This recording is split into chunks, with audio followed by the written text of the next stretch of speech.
kiosque d'Europe 1 et ses plumes, Marion Calais pour les régions, Jean-Philippe Ballas pour la presse internationale, Axel de Tarlé qui nous parle éco et Eva Rock qui regarde la télé. Bonjour à tous. Bonjour Thomas.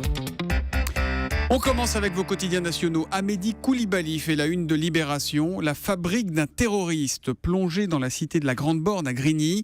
Libé a voulu remonter aux racines de la dérive d'un jeune voyou devenu djihadiste. Dans Aujourd'hui en France, c'est une des victimes de Koulibaly qui parle. Il s'appelle Patrick Walid. C'est le directeur de l'hypercachère de la Porte de Vincennes. Il a 46 ans et il raconte son face-à-face avec le tueur. J'ai vu ses yeux, la mort dans son regard. J'ai compris que j'allais mourir. J'ai pensé à ma femme, à mes enfants et je ne sais pas ce qui m'a pris, je suis parti vers la sortie. À ce moment-là, Koulibaly lui tire dessus, le blesse. Aujourd'hui, il s'en veut. Je refais le film dans ma tête tous les soirs, je cogite, je ne dors pas, je revois les images, je me demande ce que j'aurais dû faire pour sauver les otages. Le Figaro nous raconte comment, depuis 2008, une cellule du Quai d'Orsay aide et informe, tente d'apaiser aussi les blessés et les familles endeuillées. On essaye de faire du sur-mesure, d'être à l'écoute et de répondre aux questions qui arrivent comme autant de cris de douleur. Comment mon mari est-il mort ? A-t-il souffert ? Le Figaro qui fait sa une sur l'emploi, tout comme les Échos qui se désolent. La France n'a jamais compté autant de chômeurs. Enfin, Le Monde comme Métro News reviennent sur les 70 ans de la libération du camp d'Auschwitz. Le gratuit nous donne peut-être une clé pour l'avenir avec ce titre, enseigner pour ne pas oublier. À la une de la presse régionale, Marion Calais, quelles sont les unes les plus marquantes ce matin ? Eh bien d'abord celle de l'Est républicain, une base en état de choc, celle de Nancy, Aucher, où étaient basés 7 des soldats qui sont morts avant-hier en Espagne dans le crash d'un F-16 grec. Et au-delà de la base, c'est tout le village, dit l'Est républicain, qui est partagé entre douleur et sidération. Un feuilleton que l'on suit dans ce kiosque et qui prend fin, la grève des éboueurs à Marseille. Ça y est, c'est fini. Un accord a été trouvé entre la métropole et... La réaction de Jean-Philippe Ballas, comme s'il vivait à Marseille, qu'il en pouvait plus. Rendez-vous à la prochaine. Et cela dit, on imagine bien le soulagement à Marseille parce que maintenant, dit la Provence, il y a 4000 tonnes d'ordures à ramasser. Enfin, une jolie tablée à la une du Progrès.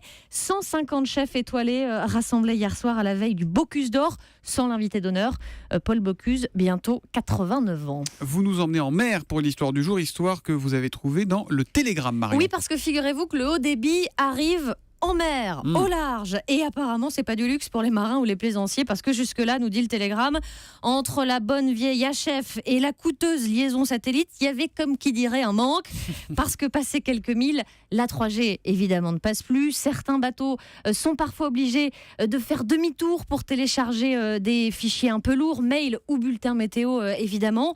Mais tout ça donc, ce pourrait être bientôt un mauvais souvenir, car les ingénieurs de la société MVG basé à Brest lance Sailink. Je parle sous le contrôle de Jean-Philippe Ballas qui a longtemps œuvré aux États-Unis. Sailink, lien en mer, en bon français, c'est ça ? Oui, on peut le traduire comme ça. Voilà. C'est de l'anglais des poubelles marseillaises. Voilà, exactement. À la réputation. Sailink, donc efficace jusqu'à 38 km au large. Un petit boîtier à installer sur le bateau et à relier à l'ordinateur. Facile et pas cher, 1 000 €. Évidemment, par rapport aux 15 000 € d'une liaison satellite, ça paraît beaucoup plus intéressant. Et puis, 15 fois moins, la société basée à côté de Brest veut faire du 100% made in France. C'est donc à lire dans le Télégramme ce matin. La presse internationale, Jean-Philippe Ballas, vous nous emmenez en Égypte avec une photo dramatique, photo qui fait le tour du monde depuis quelques heures. Ouais, c'est l'image d'une jeune militante laïque de 34 ans. Quelques secondes avant sa mort. Elle s'appelle Shaima Al-Sabag. Elle vient d'être touchée par des tirs de chevrotine. On la voit debout, de profil, le visage ensanglanté, une détresse infinie dans le regard. Elle est soutenue par un homme. Le cliché suivant la montre à terre, Shaima vient de succomber à ses blessures. L'image est rare, elle est difficile, elle est saisissante.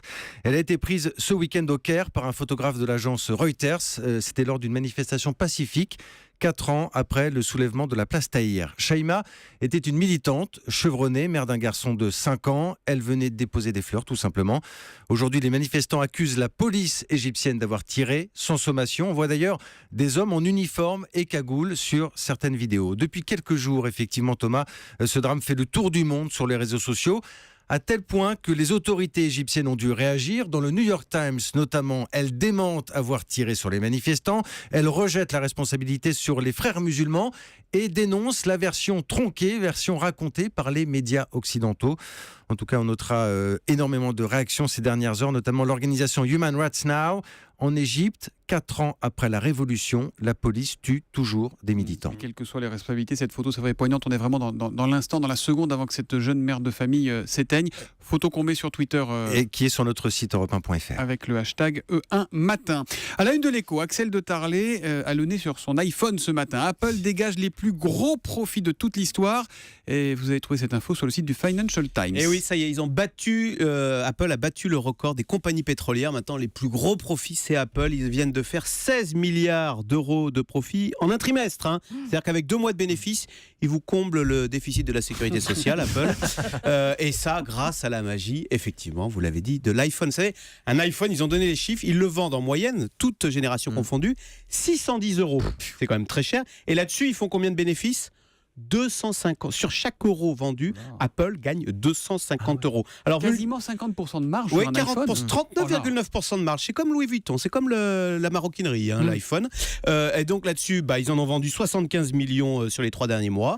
Je vous laisse faire le calcul. 75 millions sur les 3 derniers mois, plus 46% quand même au passage. Mais c'est vachement cher l'iPhone, vous l'avez dit. Enfin, 600 €, voilà. c'est énorme. Et donc la question, c'est qui peut se payer des iPhones ? Eh bien, la réponse est très surprenante. Vous savez qui achète des iPhones maintenant ? Les Chinois. Les Chinois, exactement. Voilà. On a longtemps considéré que les Chinois étaient l'atelier du monde et des gens. Ça devient un vrai marché de consommation où les gens ont de l'argent. Qui les fabriquent les iPhones. Parce que sur l'appareil, il y a marqué Design in USA ou en Californie, mais c'est fabriqué en Chine par des petites mains. Et maintenant, ce qui est nouveau, c'est qu'ils ont véritablement les moyens de se les acheter. Et là, on touche du doigt l'immensité du marché chinois. Vous savez ce qui s'est passé pour Apple ? C'est qu'ils ont signé un contrat fin 2013 avec China Telecom. Ça a l'air de rien, on ne connaît pas, nous, China Telecom. C'est le numéro 1 des mobiles en Chine. Vous savez combien il a de clients ?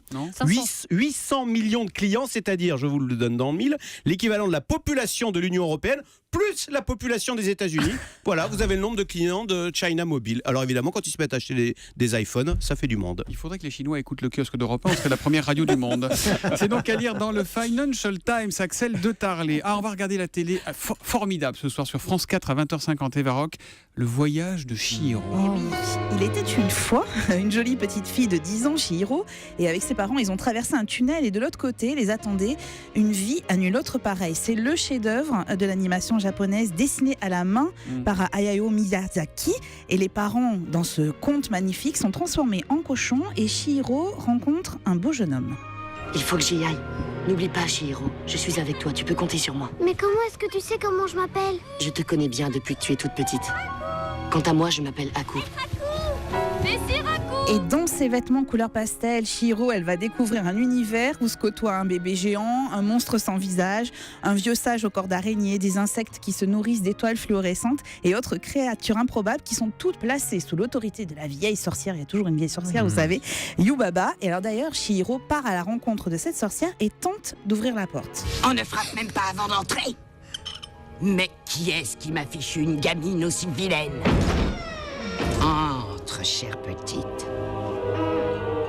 Le voyage de Chihiro, figurez-vous, c'est 23 millions de spectateurs, ne serait-ce qu'au Japon, c'est-à-dire le plus gros succès du cinéma japonais. Alors c'est surtout, et vous l'avez peut-être déjà entendu avec les sons qu'on vient d'écouter, c'est un conte philosophique, l'éloge de la bienveillance et du courage. Et dans ce monde un peu fantasmagorique, il y a comme des toiles qui ressortent, c'est-à-dire les vagues, vous savez, on dirait les vagues sorties d'un tableau d'Okusai, les lumières, c'est les lumières à la Hopper ou encore des petits bouts de peinture impressionniste. C'est vraiment qui pas rendent... que pour les enfants, c'est pour tout le monde. C'est pour tout le monde, ça va vous faire du bien. Il y a quelques semaines, Miyazaki a annoncé qu'il prenait sa retraite et c'est un peu nos âmes d'enfants qui perdent un bout de maître. Il y a mon voisin Totoro aussi. C'est bien Totoro. Et alors après, vous avez avec le chabus et tout ça. Il y a le château ambulant après le voyage de Chihiro qui est aussi diffusé sur France 4. Voilà, ce soir, le voyage de Chihiro, c'est donc sur France 4 et c'est à 20h50. Rideau sur le kiosque.